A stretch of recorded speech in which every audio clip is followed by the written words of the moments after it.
Et que Satan lâche prise au nom de Jésus, mais que réellement le cœur soit libéré ce soir, Seigneur, pour écouter la parole qui vient de toi. Amen. À toi toute la gloire dans le nom de Jésus. Oui, amen. Et le peuple dit Amen. Gloire au Seigneur, voilà. Que Dieu soit béni et glorifié. Je suis content de voir tous ces visages ce soir. Que Dieu soit béni. Ce soir, j'aimerais vous apporter quelque chose d'important. Vous savez, souvent quand je sais que je vais prêcher, il y a des fois où je sais que je vais apporter ça, je suis certain. Il y a d'autres fois où je suis pas si certain que ça. Alors ce que je fais, c'est que j'écoute la réunion, j'écoute ce qui se passe pendant les cantiques, pendant les témoignages, et je laisse Dieu faire. Amen. Et ce soir, eh bien, à un moment donné, dès que le Roberto il a commencé, j'ai noté, il a commencé à parler de la foi, celui qui confesse de sa bouche.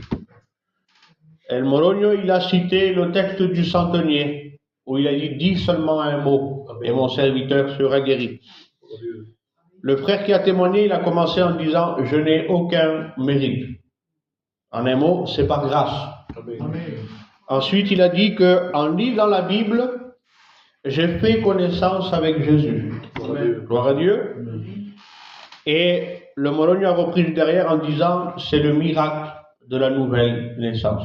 Alléluia. Alors, je vais vous dire quelque chose. En vérité, en un résumé, ils ont apporté tout ce que je voulais vous apporter ce soir. Béni soit Dieu. Amen. Je vais lire un texte avec vous dans la parole du Seigneur, qui se trouve dans le livre de Romains, chapitre 10, au verset 17. Le thème, si vous voulez, c'est quelque chose de tellement important qu'il vous le faut comme base pour bâtir une vie chrétienne solide.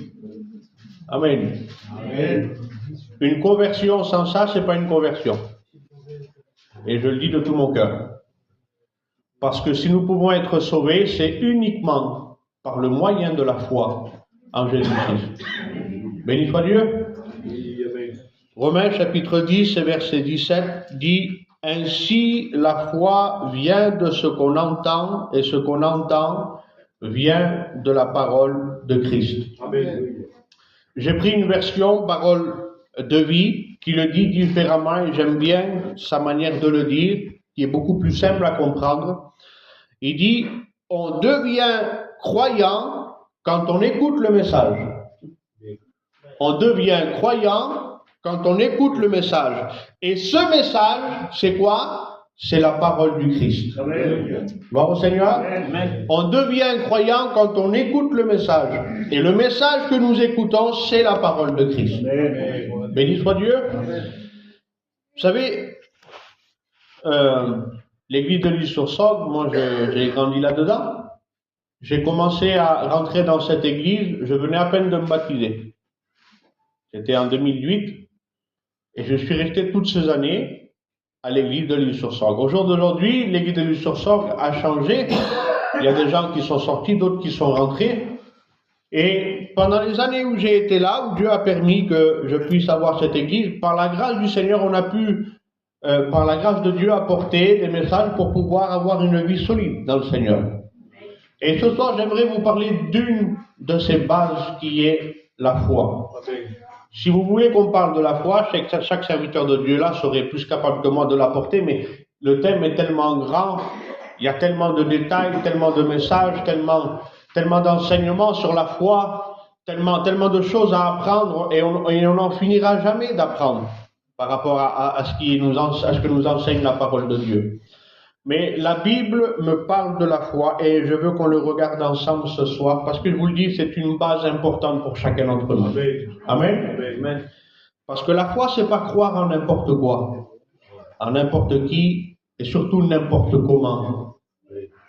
Parce qu'il vous est possible de croire que vous servez Dieu sans le connaître. Je me suis souvenu tout à l'heure, je l'ai dit dans ma prière, Seigneur, je ne veux pas faire comme la Samaritaine, qui adorait quelque chose qu'elle ne connaissait pas. Il est important d'adorer ce que nous connaissons.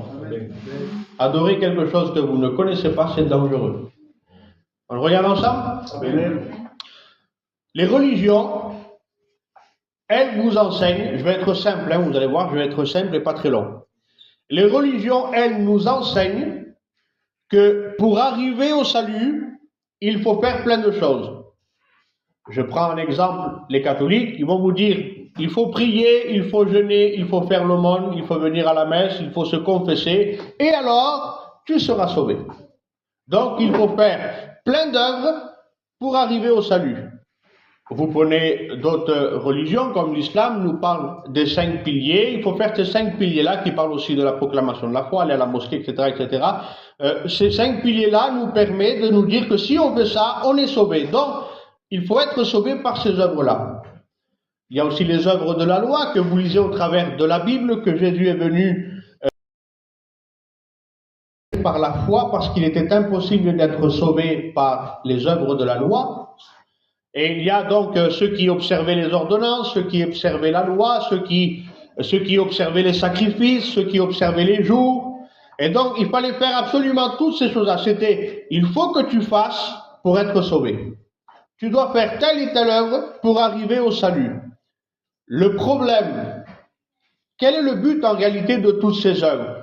Vous demandez à un catholique qui est quand même assez renseigné sur sa foi, vous demandez à un catholique, il va vous dire le problème c'est le péché.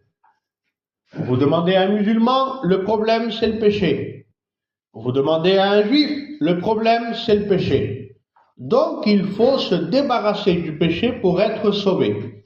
Le problème c'est que par les œuvres, on ne peut pas se débarrasser du péché, c'est impossible.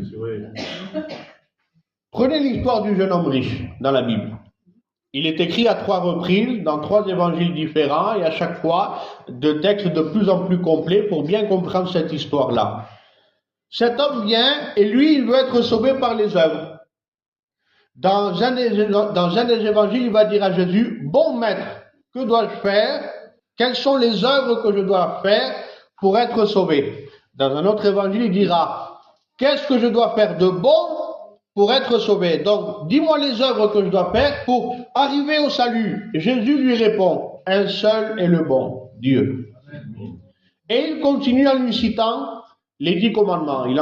Dans tous les évangiles, il en cite 7 sur 10. Et lui, il dit, moi j'ai observé toutes ces choses depuis ma jeunesse. Écoutez bien, donc, on fait la réflexion. Ce jeune homme demande, qu'est-ce que je dois faire de bon pour être sauvé? Jésus lui dit, Dieu est bon, et sa loi est bonne. Donc, Seigneur, donc pour arriver, tu veux être sauvé? Oui, pratique les 10 commandements.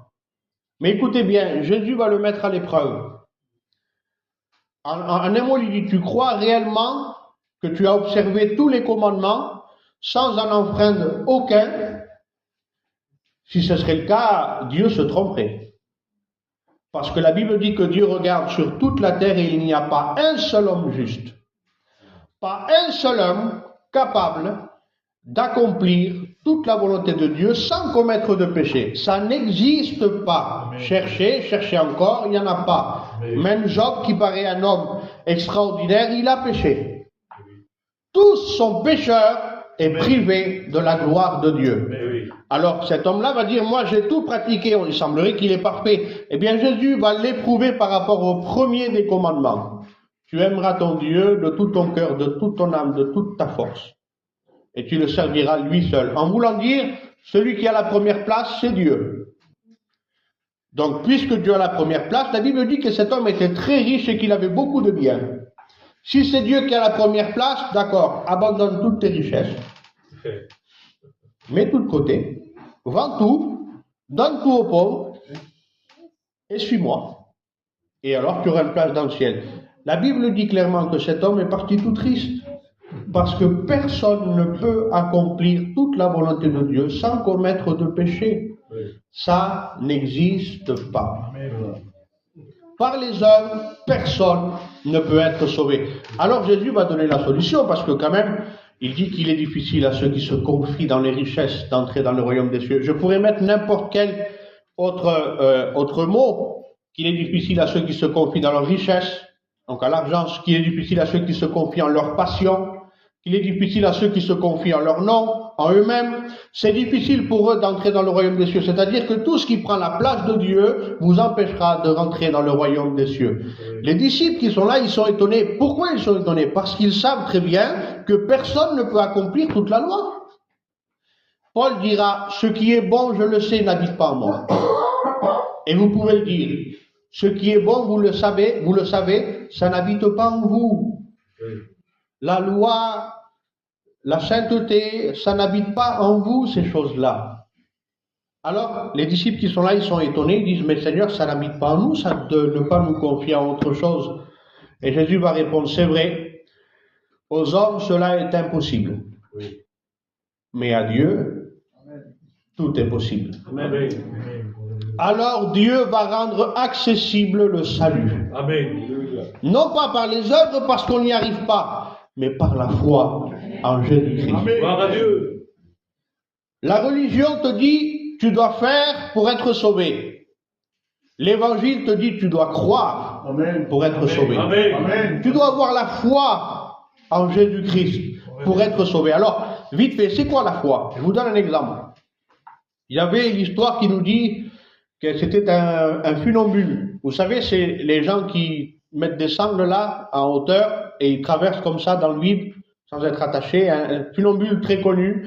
Les gens s'étaient rassemblés autour de lui pour voir son spectacle. Ils le connaissaient, c'était des fans. Et cet homme, il est là, il dit, vous pensez que je suis capable de faire l'aller-retour? Puis tout le monde le connaît, oui, on croit, tu es capable. Donc le monsieur, il va, il fait son aller-retour, impeccable. Tout le monde applaudit, c'est toi le plus grand, c'est toi le plus fort. Ensuite, il va prendre une brouette, il va dire, pensez-vous que je puisse faire l'aller-retour avec la brouette dans les mains? Il l'avait déjà fait auparavant, tous ceux qui étaient là le connaissaient, mais oui, tu es le plus fort, tu peux le faire, on croit en toi. Et il dit, est-ce que vous pensez que je peux faire la même chose avec une personne à l'intérieur, dans la brouette? Et tous ceux qui sont là le connaissent. C'est un grand homme, c'est un grand athlète. Oui, on croit en toi, tu peux le faire. Puis cet homme va dire, ben il me faut un volontaire. Personne n'est monté dans la boîte. Eh bien ça, c'est pas la foi. La foi, c'est que quelqu'un monte dans la boîte. Gloire au Seigneur. Amen. La foi, c'est ne pas simplement le dire, c'est le pratiquer. Amen. La foi, c'est à cause de ce que je crois, j'agis. Gloire au Seigneur. Amen. On continue ensemble. Amen. Donc, au jour d'aujourd'hui, on ne peut pas être sauvé par les œuvres, puisque la Bible m'enseigne qu'aucun homme ne peut être sauvé par les œuvres, on est seulement sauvé par la foi. Gloire à Dieu. Maintenant, le texte que nous avons lu, c'est, je relis dans Parole de vie. On devient croyant ou on a la foi en écoutant le message. Et ce message, c'est la parole de Dieu. Alors, on se pose une question. Quelle est la source de la foi? Eh bien, le texte, il le dit. La source de la foi, c'est de ce qu'on entend. On croit par rapport à ce qu'on écoute. Donc, le jour où vous avez écouté un prédicateur envoyé de Dieu, qui vous a annoncé la paix avec Dieu, qui vous a annoncé la bonne nouvelle en Jésus, vous avez cru au message, vous avez été sauvés. Regardez le texte de la parole du Seigneur qui dit comme ça, si tu confesses de ta bouche le Seigneur Jésus, si tu crois dans ton cœur que Dieu l'a ressuscité des morts, tu seras sauvé. Vous voyez, pas d'œuvre, par la foi. Mais la foi implique que parce que vous croyez, vous pratiquez. Mais lorsque la foi agit, c'est pour ça que Jésus va dire au jeune homme riche, aux hommes cela est impossible. Mais à Dieu, c'est possible. Pourquoi? Parce que tant qu'homme naturel, on n'a pas le cœur capable d'accomplir toute la volonté de Dieu. On n'a pas ce cœur sensible pour écouter la voix de Dieu. On n'a pas ce désir ni la volonté d'accomplir toute la volonté de Dieu. Mais à partir du moment où vous avez écouté le message, et que vous croyez au message que Jésus est votre sauveur, il y a une opération qui va se réaliser où Dieu va plonger sa main à l'intérieur de votre cœur. Il va vous enlever ce cœur incapable d'accomplir toute la volonté de Dieu et il va mettre en vous un cœur nouveau, un cœur de chair qui peut écouter la voix de Dieu, qui peut mettre en pratique la parole de Dieu. Et tout ça s'est rendu possible parce que Jésus nous a donné dans notre cœur aussi la personne du Saint-Esprit qui nous rend accessibles à toutes les exigences de Dieu. Gloire au Seigneur. Amen. Mais l'homme naturel ne peut pas le faire. Par contre, celui qui croit, il accède à ce miracle. Amen. Où il croit au Sauveur, celui qui l'a régénéré, celui qui l'a fait naître de nouveau, des pensées nouvelles, un amour nouveau, des sentiments nouveaux. Gloire à Dieu. Gloire au Seigneur. Amen. Maintenant, d'où vient cette source? Cette source vient de ce qu'on entend. La question que je voulais vous poser, c'est la suivante. Ce que vous entendez, d'où est-ce que ça vient? Eh bien, ce que nous entendons vient de ce qui sort de la bouche de Dieu. Et ce qui sort de la bouche de Dieu, c'est écrit à l'intérieur de ce livre. Dit plus directement, votre foi doit être basée uniquement sur les Écritures. Vous ne pouvez pas croire en autre chose que ce qui est écrit. La foi vient de ce que l'on entend, mais Jésus va faire une remarque. Prenez garde à ce que vous écoutez. L'apôtre va faire une autre remarque. N'ajoutez pas foi à tout esprit. Mais prouvez-les pour savoir s'ils viennent de Dieu. Et comment on fait pour savoir s'ils viennent de Dieu? Les Écritures. Amen.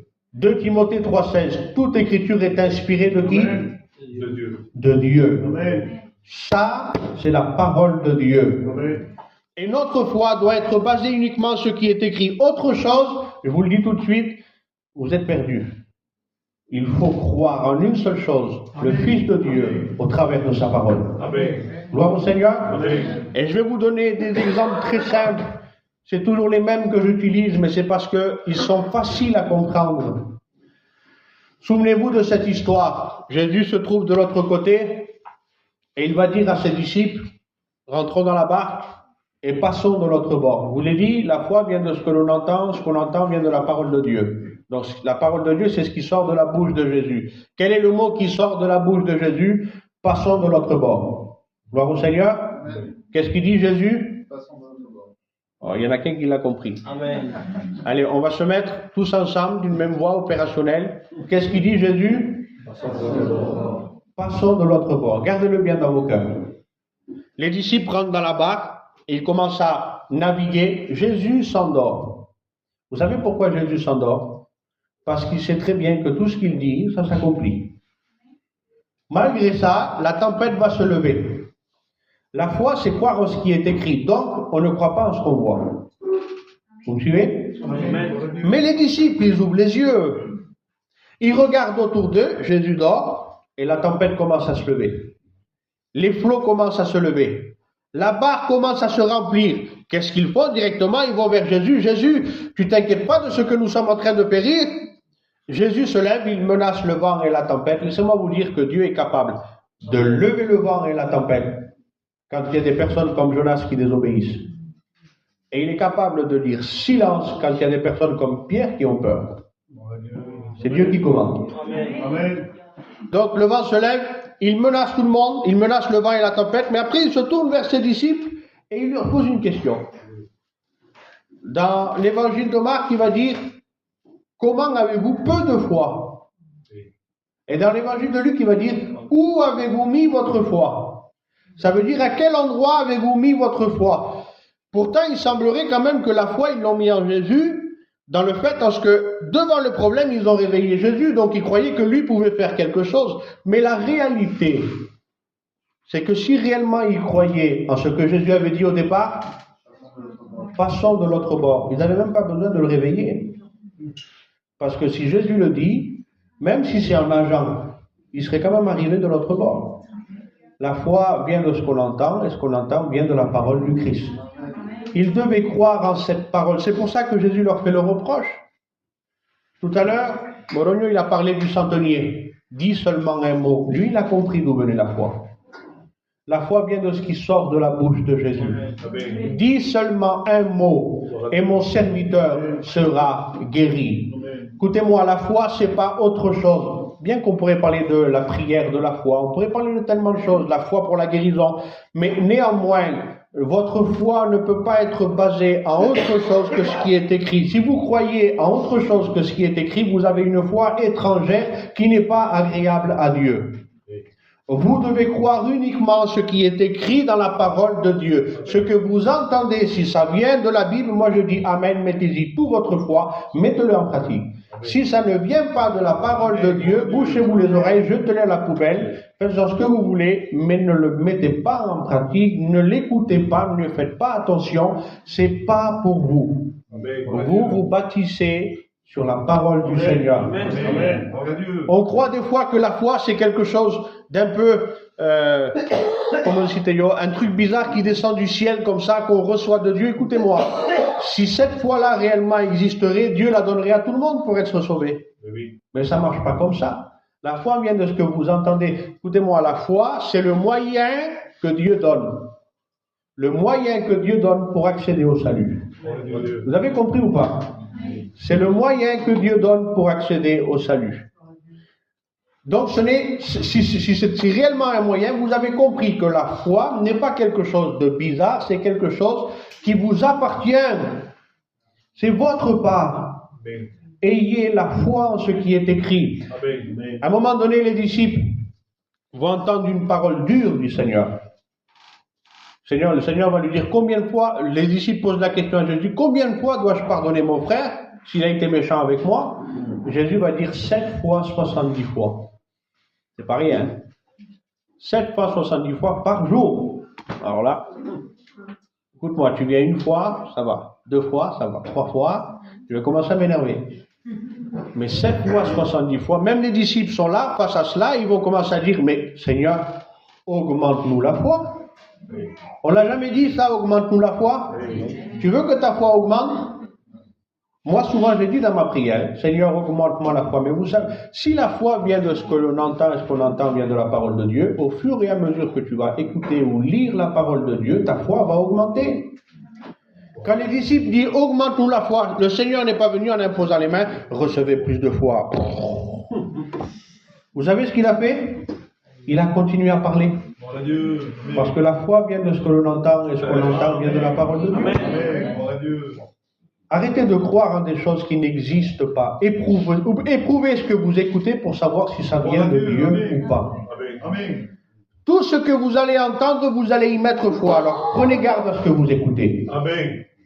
Arrêtez avec toutes ces prédications étrangères d'Afrique, d'Amérique latine, de je ne sais pas où. Je vous promets, vous n'avez pas besoin de ça. Ici, il y a assez de serviteurs de Dieu pour vous apporter des messages bibliques. Non, vous n'êtes pas d'accord. Eh bien, moi, je suis d'accord, je dis Amen pour moi tout seul. Voilà. Votre foi doit être basée sur les Écritures. Écoutez que ce qui concerne les Écritures. Mettez votre foi uniquement en ce qui concerne les Écritures. Autre chose, ça ne vous sert de... Amen. Gloire à Dieu. Gloire au Seigneur. Gloire à Dieu. Vous avez compris? Amen.